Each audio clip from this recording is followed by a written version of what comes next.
Magic is gone, destroyed by a technological group out to literally wipe it out of existence. Can Stephen Strange save it?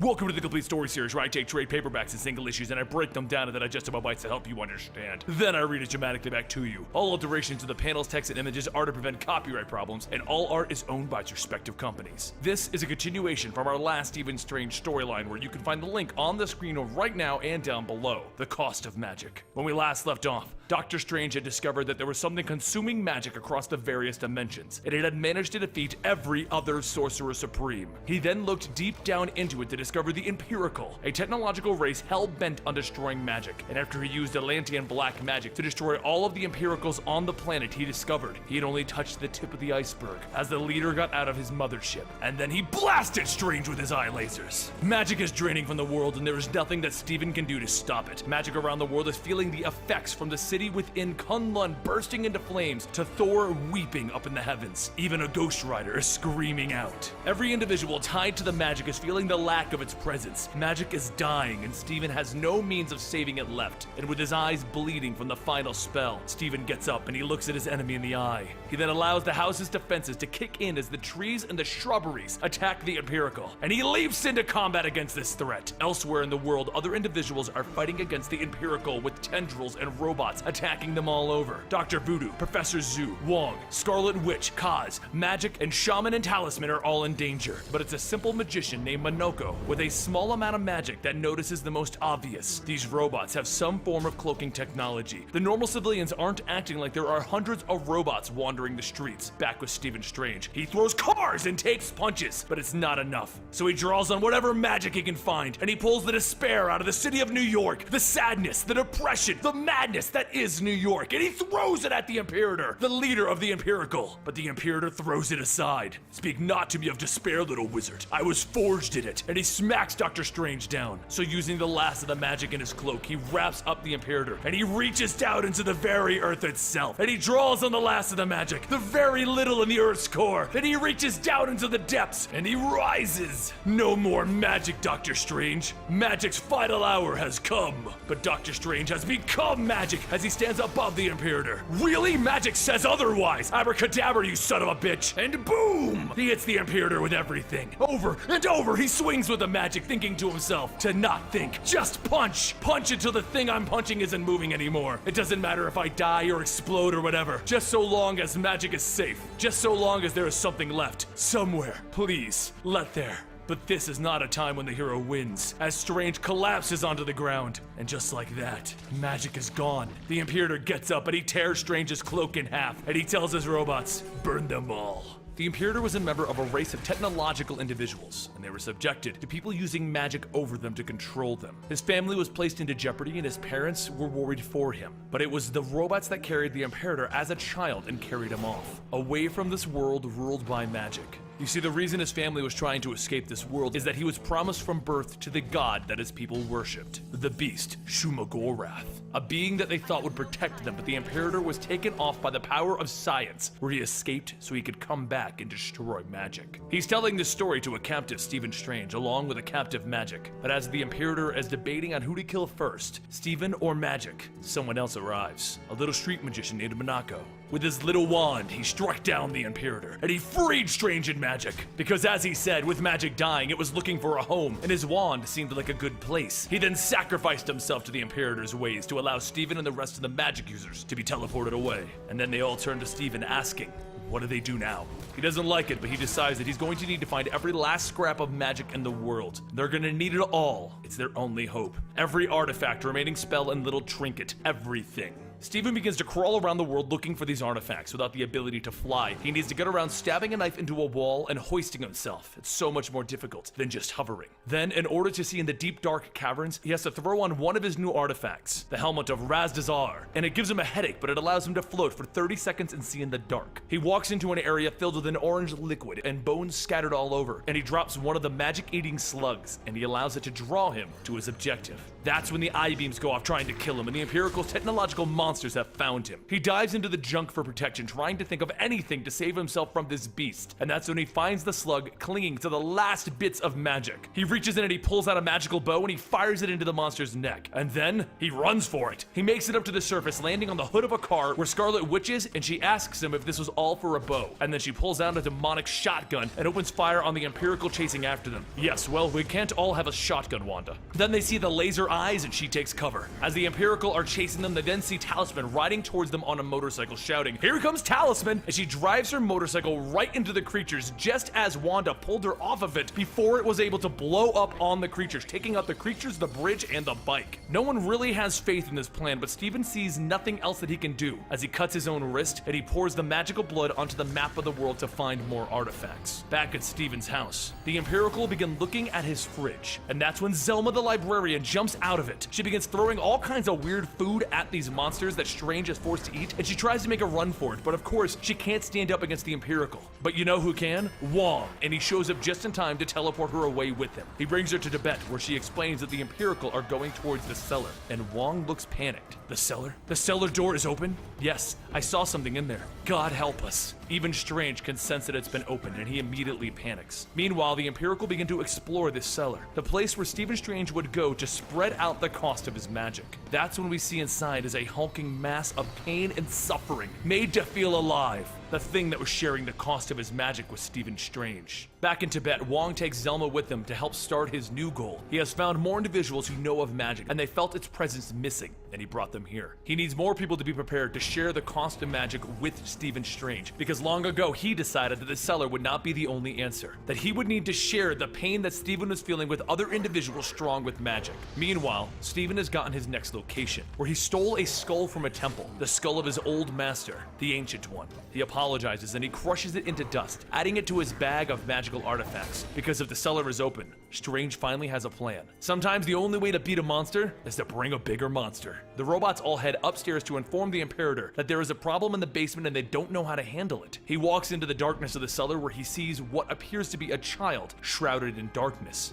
Does it speak? It does. What kind of abomination are you? The angry kind. Your anger does not matter. You'll be purged just like your ilk. My ilk? I'm afraid there are no others like me. I am one of a kind. I never said I was angry at you. Though these minions of yours seem to be a bit of both. You made them, didn't you? From wires and flesh in jars? I was made too, from pain. You were made from magic and depravity. Yes, those as well. I only wish to leave this place and they won't let me leave. There is no place for you in this world. You sound like him. Maybe I am angry with you after all. The creature then grows massive in size and hundreds of mouths begin to appear all over it as it begins to attack the Imperator. Meanwhile, in Tibet, Wong explains to all of the new followers of Strange that this place is the shield for Dr. Strange, that they are here to take the punches and the cost of the magic from him. They are all here to protect the man that fights in their name. But then, that man arrives telling everyone to leave. How could you think that I would never find this, Wong? Strange tries to tell everyone to leave, but Wong tells him that he needs this more than ever if he's going to win this fight. The thing in the cellar is now free. Steven agrees, but then he hits Wong with a magical whammy, knocking him out. Zelma asks Steven what he did, and he explains that he just knocked Wong out so that he can finish this. And he tells everyone to leave right now. Zelma asks him if he's going to be okay after this fight, but he explains he has a job to do. Speaking of which, it looks like you finished sorting my library. I guess you're done now. Tears begin to flow down her face as she hands him the last book. It's all I could save. You're a fine librarian, Zelma from the Bronx, and you're one hell of a doctor. She embraces him and he leaves to finish this with what little arsenal he's been able to muster up. Meanwhile, back in the basement, the Imperator is fighting with this beast with everything that he has. It is becoming a tad bit difficult for him, though he says this thing will be defeated like everything else. And on the front lawn of the house, the mystics of the world of Marvel stand ready for the fight, to defend magic in one final stand. And Doctor Strange, well, he went right for the finale. He went to the cellar. He starts by launching an arrow into the Imperator's eye, and with his power glowing through the new wound, he sees Stephen Strange. Arrows? You think you can save your wretched magic with a few mystical arrows? You are pathetic, Stephen Strange, even for a man of magic. And crack, he hits Strange into the wall with his eye beams. As Strange pulls himself up, he tells the Imperator, it's bad enough that you came to murder me and my friends, but you don't have to be a jerk about it. The Imperator comes over, grabbing Stephen by the throat and slamming him into the wall. Do you feel that? That is the strength of science. I baptized myself in super science and was reborn as the cure for cancer. And that cancer is magic. The disease is you, Doctor Strange. Then Strange deflects the I-beams with his axe. I've been called worse. It's not nearly enough though, as the Imperator forces Strange down, and then he sees the thing that he created in the basement. The thing that he didn't even know was alive. Hello, Father. Your pain isn't my pain anymore. I have a feeling watching you suffer, but I don't know what to call it. What is the opposite of misery? Stephen looks at his creation. The Imperator will kill you, the same as me. We're both monsters in his eyes. You help me now, hate me later. Please, I need your... But the Imperator grabs Strange and begins to choke him out while holding his hands back. Stephen quotes his motto, never stop punching. And he tries real punches for once, only to hit the ground in pain, because he's really not strong with real punches. The Imperator then stands over him, ready to end this bout finally. That is, until the creature engulfs him again. The monster cannot save you, Doctor! So Doctor Strange reaches into his pouch to grab a handful of the dust from the Ancient One's skull. The Ancient One already did that, and now he can do it again. And then he throws the dust into the Imperator's eyes, damaging his vision. With a loud cracking noise, the power of magic hits the Imperator with a force that he's never felt before. Yet, he is not defeated. As the creature swirls around Strange, he tells him, your suffering will be mine to exploit, not his. Sounds like a fun team-up. Just help me end this. I will, though it will hurt you a great deal. Yeah, well, something told me it might. So all of that pain, the suffering, the despair, it envelops Strange, it engulfs him, it encircles him, it becomes him. The Imperator starts to grope around the basement, trying to figure out where Strange is, as his eyes are damaged, demanding to know where he's hiding. And Strange responds with, I'm punching you in the face with magic. Get used to it. The Imperator begins to take so many hits that his shielding tech begins to fade, and the world can finally see him and his robots. So with them falling apart at the loss of their connection to their master, the Mystics all begin to run inside of the building. The real world people can see the mess in front of them, and they know that this is Stephen Strange, and they all begin to remember the things that he did for them. And unknowing to them, they empower him, because up in the Temple of Tibet, one person is reciting the words that share his pain, his misery, his suffering with them. It's the only way for him to reach down into new depths of magic, and it's Zelma standing there, spreading his pain with anyone who will hear her plight. And then Wong wakes up and begins to recite with her. And then we see the followers of Strange there, defending the magic, and with everything giving him the power, sharing the cost, he takes one final swing ending this. The next day, Stephen Strange walks into his basement where he tells the Imperator that Zelma saved one book. The one that he wrote, oddly enough, The Thing in the Cellar. He then places it in front of the Imperator, who is now bound in the cellar. Meanwhile, out in front, the creature that was in the cellar is now free, and he doesn't feel as happy as he thought he would. So he decides perhaps he'll try vengeance instead. Stephen walks out to his friends telling him that they won, but he can't help but wonder, did they really? Because the world is now cold and dead. There's no magic left. And that concludes the last days of magic, which is a great conclusion to the first 10 issues of Doctor Strange. Now, I hope you guys enjoyed this. Don't forget to give it a like if you want more Doctor Strange storylines from all new, all different Marvel. And follow me on Twitter at ComicStorian and Instagram at ComicStern, where we can chat about your favorite books. I'll see you guys next time right here. Let none survive.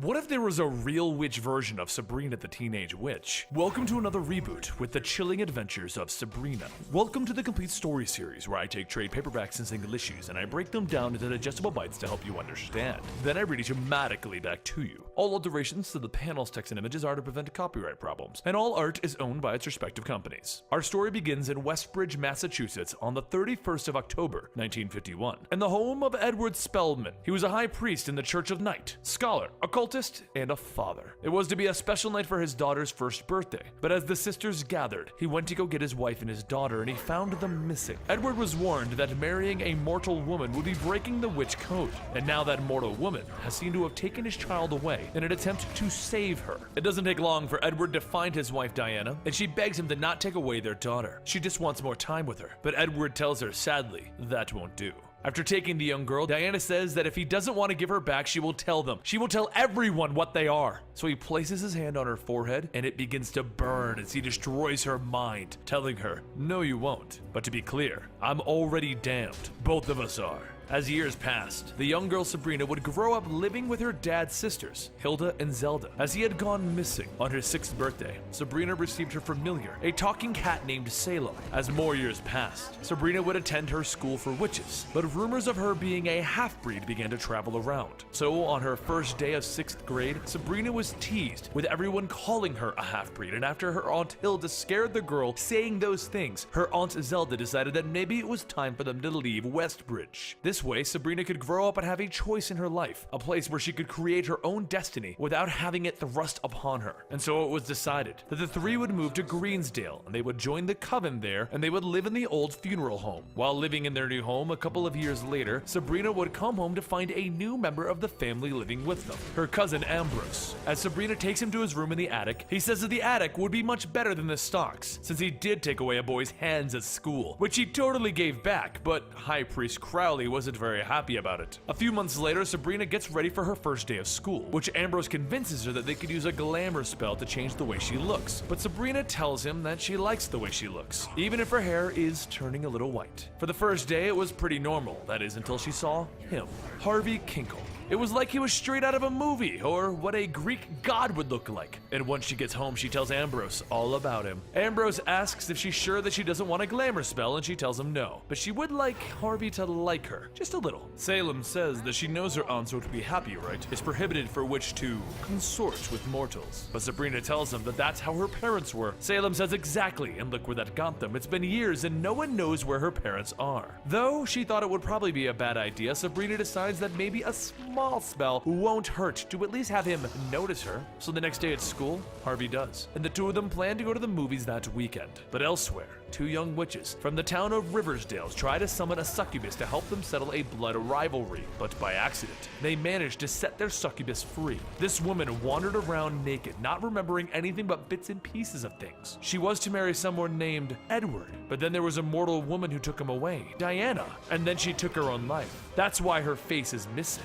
Now that she's back from Gehenna, she can make good on a blood atonement. She has plenty of time. After living in the waters of a pond for about a year, the woman decided that it was time for her to get back to work, and she set off for Massachusetts. While wandering in the forests of Westbridge, though, she found it. She found him, Edward, but he was trapped within a tree. For someone to do that to Edward, they would have to have been a powerful witch, or many witches working together. Soon, though, she would learn where Edward's bones were buried and remember Diana, the harlot that ruined everything. And with that, she burned the tree. She then used the ash from the burned tree to cast a finding spell to locate Diana and the Hearthstone Clinic for the mentally ill. Here she found her, however she was unable to communicate because of how Edward had left her. The woman told her not to worry, she will explain. Her name was Iola, and long ago she was with Edward Spellman at the zoo, thinking that he was ready to ask her to marry him. But instead, he told her that he had met someone else, a mortal woman, who wasn't a part of their coven. He had spoken with the council already, and though it was unorthodox, they had made an exception. They understood that he needed a vessel. Once she learned of his betrayal, she then cast herself into the lion pen, where she allowed the lions to kill her, eating her flesh and dining on her muscles. However, her life did not end as she found herself in Gehenna, a particular circle of hell for suicides, and then she sat pondering what she would do to both of them when she returned. But seeing Diana in her current condition,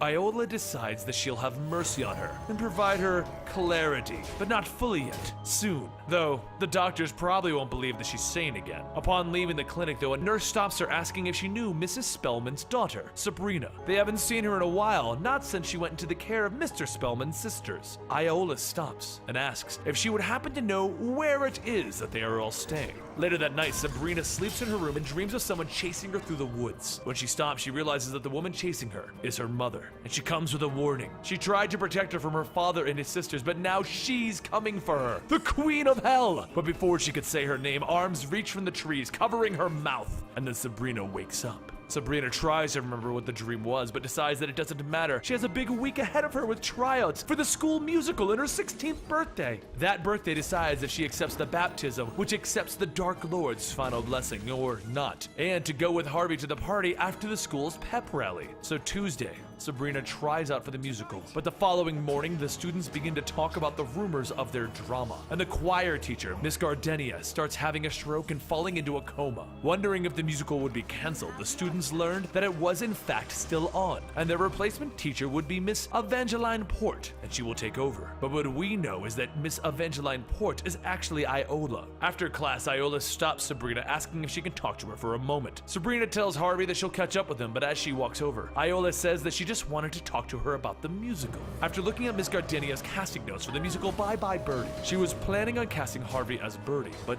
just between them. She would also like to cast Sabrina as Kim. Sabrina tells her thank you for trusting her with that role. She'll definitely not let her down, and as she walks away, Iola under her breath says, "No, Mutt. You won't." As she leaves, Sabrina tells Harvey that Mrs. Porter wanted to give them some good news, but they have to be hush-hush about it. He's going to be Birdie, and she's going to be Kim in the musical. Harvey says that that's great news, and the two of them kiss. And then Harvey tells her that they should celebrate with something special. Sabrina says definitely, maybe they should go bowling, but as they drive off, Harvey tells her that maybe they could do something a little more special for her birthday. He knows that they agreed to wait, but Sabrina tells him that she knows it is frustrating for both of them, but she can't. Not for a while longer. The truth is that she can't have any physical relationships with a mortal before the age of 16. She then tells him that even though it's going to be her birthday, she can't do anything that night. She has plans with her family, and it's a family-only thing, so... But meanwhile, on top of Harvey's car, a crow sits and listens, and then it flies back to Iola's classroom to tell her what's going on. Iola says that of course Harvey can't come with Sabrina to the most unholiest of events. It would be bad for a mortal to see that. She then begins to draw a symbol on the chalkboard, telling the crow that she needs him to go into the woods and look for a clearing,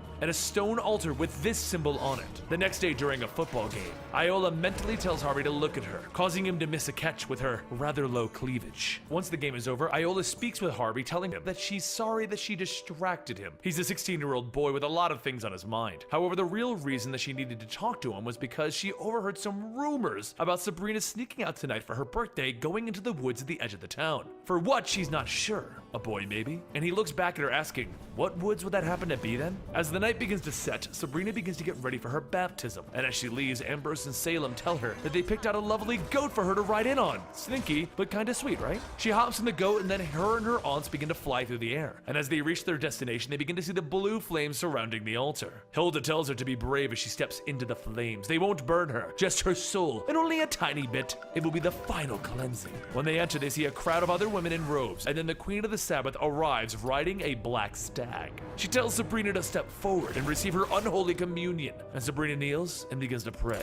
Her next step will be to provide a blood sacrifice, which will be the goat that she rode in on. Though she didn't want to, Zelda tells her to not be weak. One swift blow to the back of the neck. Sabrina raises the blade above her head, and then thunk! As she stands there covered in the goat's blood, Queen Delilah tells her to turn around and greet their king, Lord of the Church of the Night. Satan steps out while everyone begins to chant, "Hail Satan!" And then he lays a book in front of Sabrina, telling her that she spilled blood for him. Now write her name in his book and become his handmaiden. Sabrina stands there holding the quill about to write her name when she hears someone scream it, and everyone turns to see Harvey. Blood still running down her face. Sabrina tells him that they will kill him. Run! And he does, but once he's clear, he stops. He came here to get Sabrina. He can't leave her. And then he sees her step out of the woods. He asks her what were those, and she leans in telling him witches. And he created a distraction allowing her to escape them. Now, she needs to give him a real grown-up kiss just for him. Bewitched by her, Harvey does. But it wasn't Sabrina that he was kissing. Back at the ritual, Delilah shouts, asking what has she done? Does she realize what's going to happen?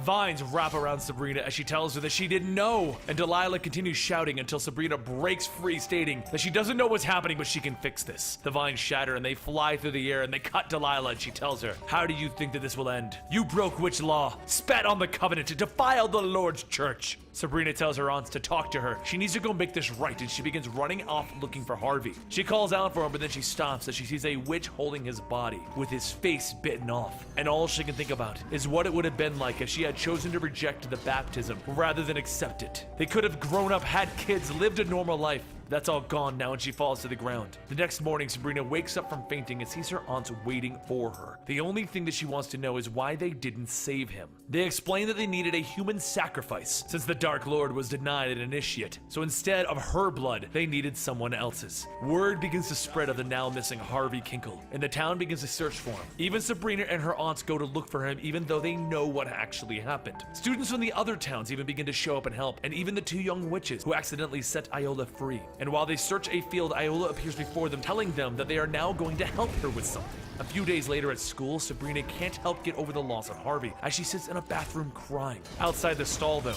Iola knocks on the door telling her she didn't mean to overhear her, but she knows what it's like to lose a loved one. Of course, she can help bring Harvey back. That is, if Sabrina's interested. Later that night, Sabrina stands before the Witches' Council on trial for the crimes that she's committed against witch law, allowing Harvey to attend the unholy ceremony. She tells him that she had no clue that he was there. She would never betray their Dark Lord, as she crosses her fingers behind her back. She then places her hand on the coals of truth, which would burn her if she was lying, and she shows everyone that her hand is fine. Meanwhile, in the Fox Forest, Iola stands as one of the girl's hands are burned. Next is the witch needle, that when pierced through the hand will draw blood if lying, which is thrusted into Sabrina's hand, not spilling blood. And back in the forest, the other girl's hand begins to bleed now that it has a hole in it. Once the council confirms Sabrina's innocence, she's released back home, where she enters her room to find Iola. Iola tells her that she survived the trial, with her help. Now they're going to finish off the next step. Iola holds out her hand and Sabrina takes it, and the two of them fly out of her room over to the forest where the two girls, Betty and Veronica, the young witches from before, are waiting. The next step in bringing Harvey back is to create a ritual site using his clothes and lighting candles and then chanting a verse from the Demonicon. Once complete, they'll all dance the infernal dance, and as they finish, a wind blows through, putting the candles out. Now they must wait. Days pass as everyone goes about their lives, and Sabrina sits and waits. But on the third night, Harvey's parents hear a knock at their door. Harvey's mother, Martha, jumps up stating it's him. It's their son. But his father, George, tells her that that is impossible. Martha runs to the door, but George grabs her, telling her to not let whoever that is in. And then during the struggle, she grabs a lamp, hitting her husband in the head. She then stands over him, telling him, "You never understood the bond between a mother and a son." She then slams the lamp down, crushing George's head. Bloody and smiling, Martha opens the door and she asks if it's really him. And Harvey stands there telling her, "No, I don't live here anymore. My name is Edward Spellman, and judging by the mess on the floor, we're going to get along just fine." And that concludes Volume 1 of The Chilling Adventures of Sabrina. Definitely not the Sabrina the Teenage Witch story that we all knew from when we were kids. It is definitely an amazing retake on this character. If you want to find out more, don't forget I'll give you the link down below as always, and don't forget to follow me on Twitter and Instagram at ComicStorian, where we can talk about All Hallows Eve.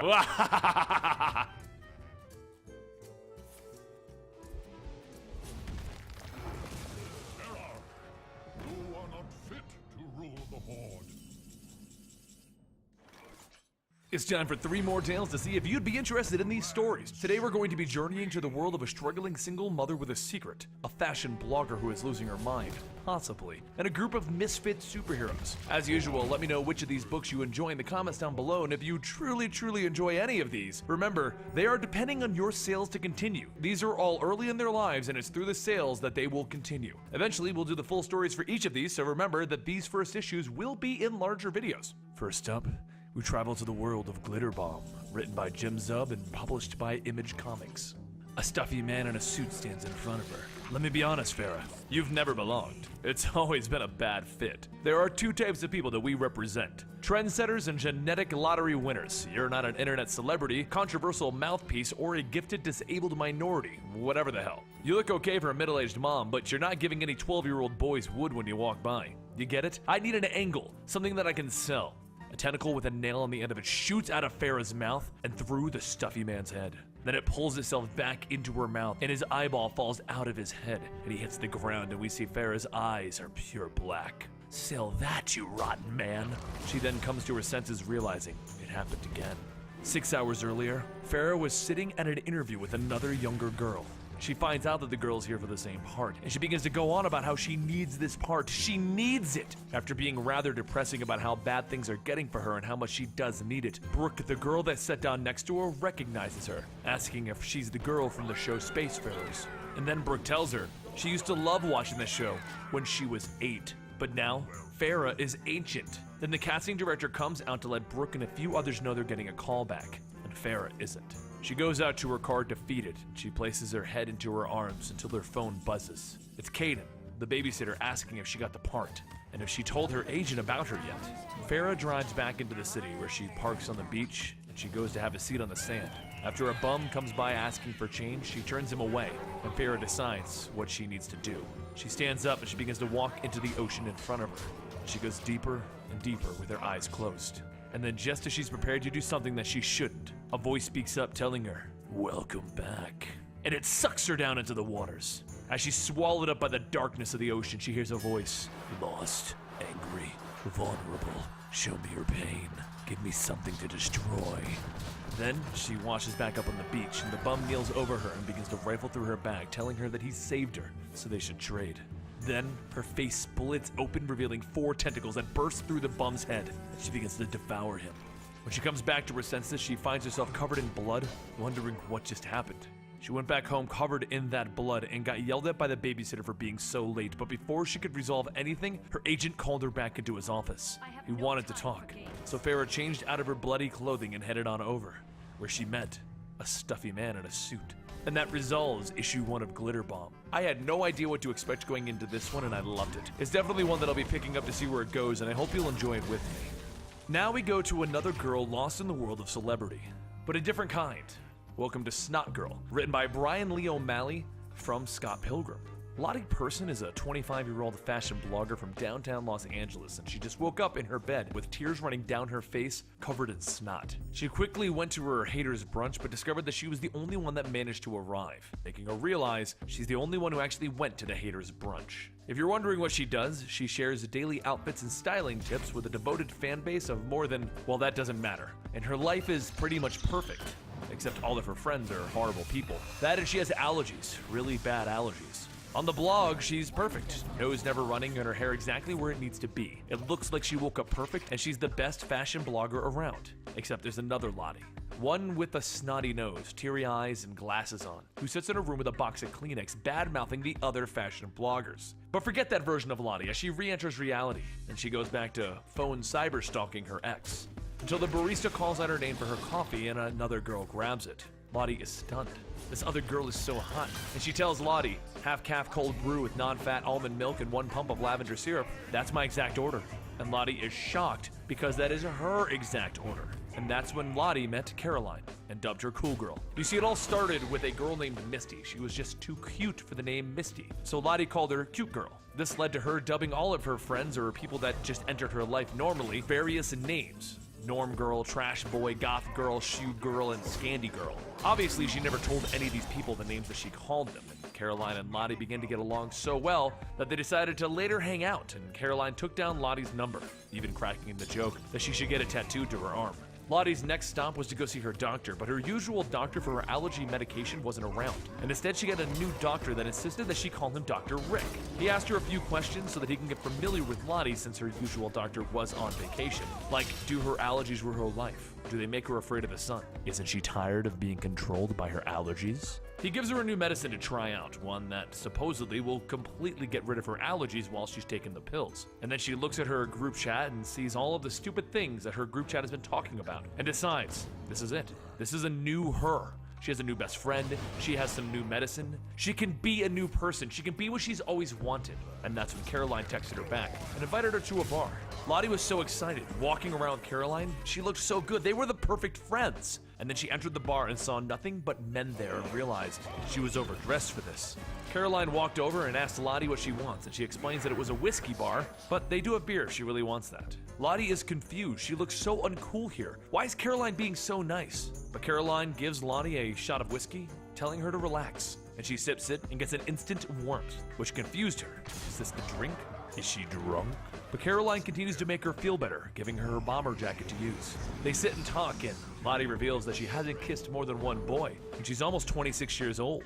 Caroline points into the crowd asking Lottie if she wants to change that tonight, and that's when she sees him, her ex-boyfriend, with his new girlfriend.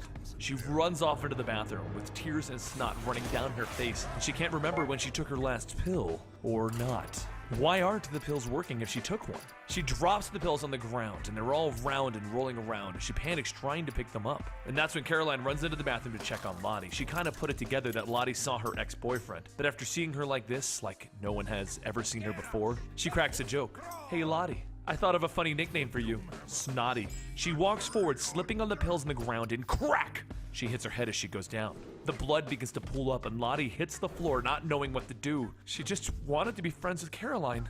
And that resolves issue 1 of Snot Girl. Don't forget, if you want to check this one out, it's being published by Image Comics and it's being written by Brian Lee O'Malley. You need to check this one out, trust me, it's a lot better than I made it sound in this video. But definitely check it out, links will be down below as usual. Now it's time to find a pack of misfits, a group that needs to belong. A group of doomed people on patrol, perhaps? It's time for Doom Patrol by DC Comics. But if you want to have more information on the Doom Patrol, don't forget to go check out our video over at the DC Fans channel, where we did a Who is the Doom Patrol and went over all of the various members of the Doom Patrol. So if you enjoy this bit on the Doom Patrol, make sure you click the link down below to go over to the DC Fans channel, which is run by DC themselves, to see our video on Who is the Doom Patrol. Why are you sad? I don't know. Guess I thought it was gonna last forever. Does anything really? Yeah, some things do. And then a woman snaps out of her trance that she was